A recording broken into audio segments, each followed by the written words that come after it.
নমস্কাৰ বন্ধুসকল, আজি বহুদিনৰ মূৰত মই আপোনালোকলৈ লৈ আহিছোঁ মোৰ আন এটি স্বৰচিত গল্প। তেন্তে আহক গল্পটো শুনো। বহুদিনৰ অন্তত মিতালী সিদ্ধান্ত ল'লে যে তাইৰ আপুৰুগীয়া সম্পত্তি থকা সেই বাকচটো খুলি চাব। এটা অকণমানি টিনৰ সৰু বাকচ। সেই বাকচটো আছিল তাইৰ বহুদিন লুকুৱাই থোৱা আপুৰুগীয়া সম্পত্তিৰ ভাণ্ডাৰ। সেই অকণমানি টিনৰ বাকচটো তাই উত্তৰাধিকাৰী সূত্ৰে পাইছিল। কথাটো ভাবি মিতালীৰ হাঁহি উঠি গ'ল। উত্তৰাধিকাৰী সূত্ৰে এইকাৰণে যে সেই অকণমানি টিনৰ বাকচটো আৰু হাতত ৰংচঙীয়া ধুনীয়া ফ্লাস্ক লৈ তাইক tata bye by the school বাছত যোৱা তাইৰ বায়েকক তাই মনে মনে বৰ হিংসা কৰিছিল। কাৰণ তেতিয়ালৈকে তাইৰ তেনেকুৱা টিনৰ বাকচ নাছিল আৰু তাইৰ স্কুল যোৱাৰ বয়সো হোৱা নাছিল। অৱশ্যে টিনৰ বাকচটোহে নাছিল, কিন্তু ফ্লাস্ক আৰু টিফিন বক্সৰ অধিকাৰী তাই সমানেই হৈছিল। মাকে বায়েকলৈ টিফিন বনাওঁতে তাইলৈও টিফিন বনাইছিল। দুজনী টিফিন মাকে সমানে সমানে বনাইছিল আৰু টিফিন বক্সবোৰ দেখাটো একেই আছিল। দিনৰ দিনটো খেলি থকা মিতালীৰ খেলৰ মাজত টিফিন ব্ৰেক হৈছিল। এটা সময়ত মিতালীৰ বয়স হ'ল স্কুল যোৱাৰ, আৰু তেতিয়াই মিতালী হৈ পৰিল তাৰ সেই হেঁপাহৰ অকণমানি টিনৰ বাকচটোৰ গৰাকী। কাৰণ বায়েক যিহেতু ওপৰ ক্লাছলৈ উত্তীৰ্ণ হৈছিল, গতিকে তাইৰ কিতাপ কাগজৰ সংখ্যা বাঢ়িছিল। সেয়েহে অকণমানি টিনৰ বাকচটোত বায়েকৰ কিতাপ বহী চিলত এইবোৰ নিয়াটো সম্ভৱ হৈ পৰা নাছিল। বায়েকক কিনি দিয়া হৈছিল আগৰটোতকৈ ডাঙৰ এটা টিনৰ বাকচ, যাতে তাইৰ টিফিন বক্সৰ পৰা আদি কৰি কিতাপ থলি সকলো সুন্দৰকৈ সোমায়। কি যে আনন্দ পাইছিল মিতালীৰ মনত যিদিনাখন তাই সেই বাকচটোৰ অধিকাৰী হৈছিল। পিছে কি হ'ব, বৰ বেছিদিন তাই সেই স্কুললৈ টিনৰ বাকচটো নিব নোৱাৰিলে। কাৰণটো হ'ল যে সেই সময়ত ল'ৰা ছোৱালীবোৰে টিনৰ সৰু বাকচে স্কুললৈ নিছিল, আৰু সেই টিনৰ বাকচৰ ঠাই দখল কৰিলে সি জুলুঙা বেগে। দুদিনমান জুলুঙা বেগৰ প্ৰচলন ঠিকেই চলিল, কিন্তু তাৰপাছত ল'ৰা ছোৱালী নিব পৰাকৈ বজাৰত ওলাল কান্ধত কঢ়িয়াই নিব পৰা বেগৰ, যি নেকি আজিলৈকে চলি আছে। কিন্তু মিতালীয়ে ইমানৰ পিছতো অকণমানি টিনৰ বাকচটো মোহ এৰিব পৰা নাছিল। তাই টিনৰ বাকচটো হাতেৰে লিৰিকি বিদাৰি মৰম কৰিলে যেন জীৱ থকা প্ৰাণীহে। তাইৰ মনত অনেক স্মৃতি সেই টিনৰ বাকচৰ লগত জড়িত অগা দেৱা কৰিব ধৰিলে। সেই যে মিঠা মিঠা স্মৃতিবোৰ। আজি মিতালীৰ চুলিও পকি গ'ল। কত বছৰ পাৰ হৈ গ'ল বাৰু।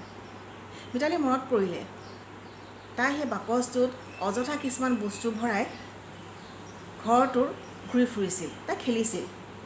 সেই যে দেউতাকে ব্ৰিফকেছ লৈ অফিচলৈ যায়, অফিচ বাকচটো ইমানেই গধুৰ হৈছিল যে তাৰ অকণমানি আঙুলিকেইটা ৰঙা পৰি উঠিছিল, ফৰফৰাইছিল। তাই আঙুলিকেইটালৈ বাৰে বাৰে চাই থকা দেখি তাইৰ দুষ্ট ককায়েকে তাইক জোকাইছিলহি, তোৰ আঙুলিবোৰ দেখোন ৰঙা হ'ল, তাৰমানে পকিলে, পাবি ৰ, অলপ পাছত থলথলকৈ সৰি পৰিব, তোৰ হ'ল আৰু। গোটেইখনে তোক আঙুলি নোহোৱা মিতালী বুলি মাতিব। দাঁত সৰিলে গজে, কিন্তু আঙুলি সৰি পৰিলে নগজে। মিতালী যে কি ভয় লাগিছিল। তাই বাৰে বাৰে পৰীক্ষা কৰি চাইছিল তাৰ হাতখন, কিজানিবা কোনোবা এটা আঙুলি থলথলকৈ সৰিয়ে পৰিলে। কি যে মিঠা দিন আছিল সেইবোৰ। মিতালীয়ে বাকচটো যেন সি বুজিহে পায় তেনেকৈ ক'লে, আচলতে কি যেন অকণমানি বাকচ, তই অকল মোৰেই নহয়, সকলোৰে প্ৰিয়, সকলোৰে মৰমৰ। সেইকাৰণে তই আজিলৈকে ইয়াত আছ, আমাৰ লগত আছ। তই আমাৰ জীৱনৰ, আমাৰ বয়সৰ প্ৰত্যেকটো স্তৰৰ সাক্ষী নহয়নে? মিতালী মন পৰিলে যে সেই বাকচটো যেতিয়া তাই স্কুল নিয়া বন্ধ কৰিছিল, তেতিয়া বহুদিন তাইৰ টেবুলৰ চুকত আছিল। লাহে লাহে কিতাপ কাগজৰ সংখ্যা বাঢ়ি যোৱাত সেই অকণমানি বাকচটো টেবুলখনৰ পৰা গৈ সেই তাই থকা কোঠাটোৰে এটা চুকত থকা টেবুলত স্থান হৈছিলগৈ। চুক এটাত আছিল, আৰু বৰ্তমান পিতৃগৃহৰ লাইব্ৰেৰীৰ চুক এটা তাৰ স্থান। মিতালীয়ে সেই বাকচটো ব্যৱহাৰ কৰিছিল তাইৰ গুপ্ত ধনৰ ভাণ্ডাৰ হিচাপে।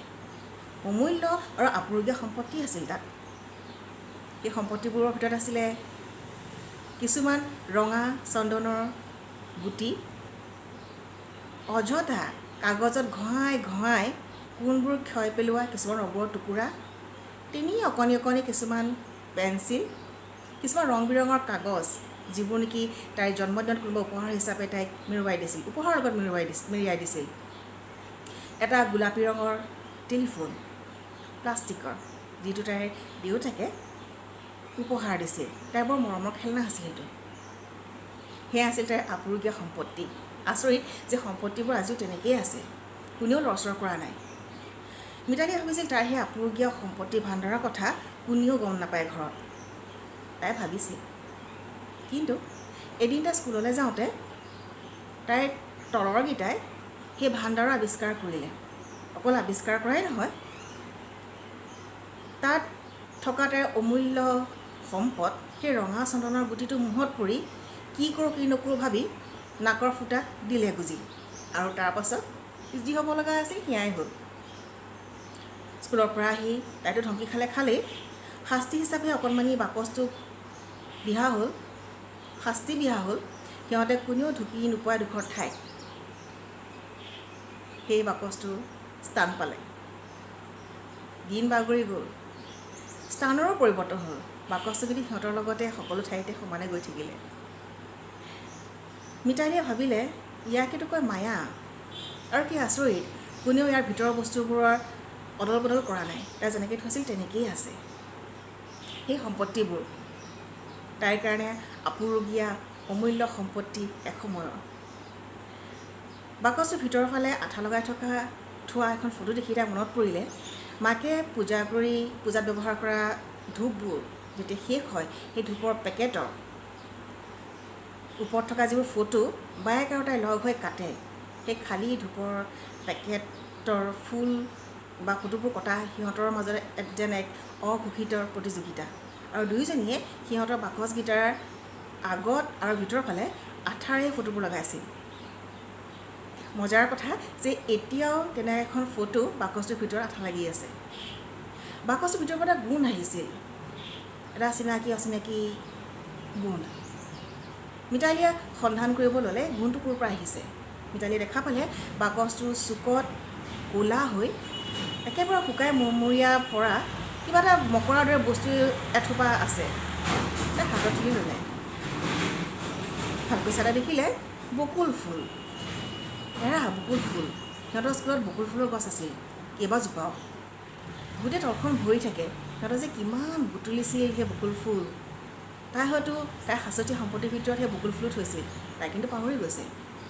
কি আচৰিত, বকুলৰ যদিও সেই গুণ আজি নাই, তথাপি বকুলে কিন্তু তাৰ গুণবিলাক কামটো কৰিয়ে আছে। মিতালীয়ে এপতকৈ বস্তু স্পৰ্শ কৰি গ'ল। তাইৰ মনত পৰিলে সৰু কথাবোৰ, তাই যেন আকৌ এবাৰ সৰু হৈ যাব। পৰিয়ালৰ সদস্যৰ যোগ বিয়োগ হ'ল, কিন্তু তাইৰ সেই সম্পত্তি, সেই আপুৰুগীয়া সম্পত্তি তেনেকেই বাকচটোৰ ভিতৰত আজিও আছে। তাই বাকচটোক আকৌ এবাৰ ক'লে, বুজিছ অকণমানি বাকচ, তই সকলোৰে মৰমৰ, সেইকাৰণে এনেকৈ আছ। আৰু মোৰ এই অমূল্য সম্পত্তি ভাণ্ডাৰ, তোৰ মূল্য এইখন ঘৰ হয়তো প্ৰত্যেক সদস্যই দিছে। নিজৰ আৱেগক যেন তাই ৰখাব পৰা নাই। মিতালীয়ে বাকচটো বন্ধ কৰিবলৈ ৰৈ দিলে, কিবা এটা ভাবিলে, আৰু ভাবি তাই নিজৰ কোঠালৈ উঠি গ'ল। আৰু কোঠাৰ পৰা তাই লৈ আহিলে তাইৰ জীৱনৰ প্ৰথম মোবাইল ফোনটো, নকিয়া মোবাইল ফোনটো, যিটো আজি বহু বছৰ ধৰি ব্যৱহাৰ কৰিব নোৱাৰে। কাৰণ সেই নকিয়া ফোনটোৰ পিছত তাইৰ জীৱনলৈ বহুত ফোন আহিছিল, দামী ফোন, সেইবোৰ তাই পাহৰি গৈছে। কিন্তু প্ৰথম মোবাইল ফোনটো তাই আজি ৰাখি থৈছে সাঁচতীয়া সম্পত্তি। মোবাইল ফোনটো আনি তাই বাকচটোত থ'লে, আৰু বাকচটোক উদ্দেশ্যি ক'লে, অকণমানি বাকচ, মোৰ আপুৰুগীয়া অমূল্য সম্পত্তি ৰখা বাকচ, তুমি এই মোবাইল ফোনটো ৰাখা। মোৰ প্লাষ্টিকৰ মৰমৰ ফোনটো তুমি আজিলৈকে ৰাখি থৈছা, সেইটো খেলনা আছিল। আৰু তাৰ বহু বছৰৰ পাছত এইটো এটা সঁচা সপোন লগা মোৰ মোবাইল ফোন, যিটো মোৰ দেউতাই মোক উপহাৰ দিছিল। আজি তাৰ ব্যৱহাৰ নাই, সি ব্যৱহাৰ আজি বহু বছৰ ধৰি হোৱা নাই, কিন্তু তথাপি মই পেলাব পৰা নাই, ঠিক তোমাৰ ভিতৰত থকা এই বস্তুবোৰৰ দৰে। মোৰ এই অমূল্য সম্পত্তি ভাণ্ডাৰ তুমি গুপুতে ৰাখি থোৱা। আকৌ আহিম বুলি ভাবিছোঁ পিতৃগৃহলৈ। আকৌ লৈ আহিম মোৰ এনে আপুৰুগীয়া অমূল্য সম্পত্তি। তুমি গুপুতে ৰাখি থবা দেই সম্পত্তি। এতিয়া বাকচটো বন্ধ কৰি আগৰ ঠাইত থৈ দিলে। ওলাই আহি কোঠাটোৰ পৰা তাই আকৌ উভতি সেই বাকচটোক চালে। সেই বাকচটোৰ লগত জড়িত অনেক মুখে তাইক যেন ভুমুকিয়াই চাইছে, তাইলৈ যেন মিচিকিয়াই চাই হাঁহিছে। মিতালী কিছু সময় ৰ'ল, বাকচটোৰ ওচৰলৈ আকৌ গ'ল আৰু বাকচটোক হাতেৰে মৰম কৰি ক'লে, কাইলৈ কি হ'ব আমি কোনেও নাজানো। জানো তথাপি স্মৃতি হৈ তুমি সদায় ৰ'বা। তুমি সকলোৰে বাবে এক জীৱন্ত স্মৃতি, এই ঘৰখনৰ বাবেও। যদি মোৰ গল্পটো ভাল পায় লাইক কৰিব, কমেণ্ট কৰিব।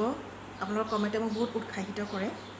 ভাল বেয়া দুইখিনি দেখুৱাই দিলে ভাল পাওঁ। সকলো সুৰক্ষিত হৈ থাকক, সাৱধানে থাকক।